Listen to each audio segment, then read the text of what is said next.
غوربند قهرېدلي سیلابونه یې ویجاړه یې بېساری ځاني او مالي تلفات یې ډېر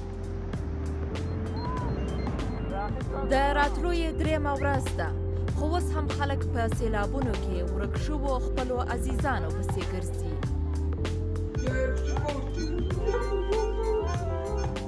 د ناروغۍ پر کټ پروت دغه وردګ سپینګیری وایي د مرګ له خولې راګرځېدلی ځان یې بچ خو هستۍ او نیستۍ یې اوبو کې لاهو شوې ده ترهېدلی حالت یې د وړمې ورځې د ناورین کیسه کوي پر کور یې راغلی سیلاب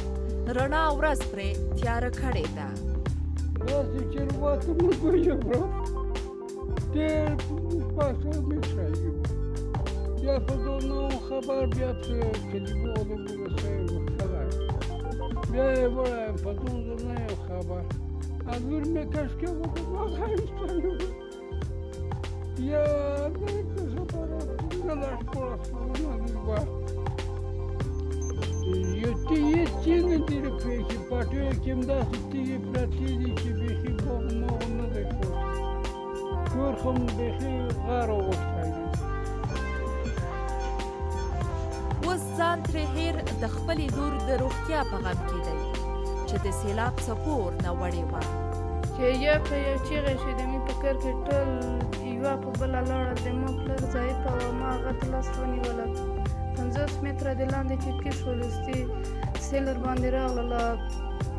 غر کې کلي دواړه د یو د بل نه جدا شولو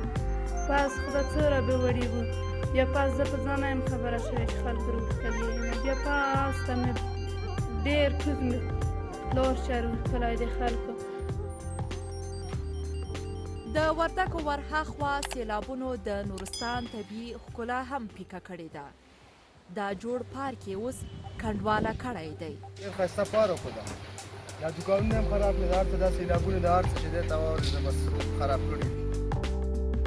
پروان تر ټولو ډیر ځپل شوی خو پر 14 ولایتونو راغلي د وړمې ورځې سیلابونو د ځاني او مالي تلفاتو ترڅنګ اوس خلک د خوراک او د څښاک اوبو له کمښت سره مخامخ کړي دي ډېر قوي سیلاب راغی دلته پټي یې ویوړه کورونه یې ویوړه پایپونه یې زموږ چې ویوړه 2 کیلومتره وړاندې د بره ښار نه موږ راځو دې ځای نه اوبه ډکوو په مشکلات سره ډېر قوي موږ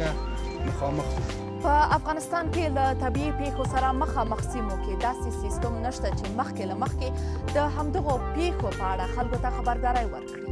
د همدغه سیستم د نشت له کبله هر ځل طبیعي پیښې ډیر مالي تلفات اړوي بلخوا په همدغو سیمو کې د هغو کورونو جوړولو ته ګوته نیول کیږي کوم چې د سیلابونو په لار کې وي د رسمي شمیرو له مخې پر 14 ولایتونو د راغلو سیلابونو له کبله 155 کسان وژل شوي 250 تنه ټپیان شوي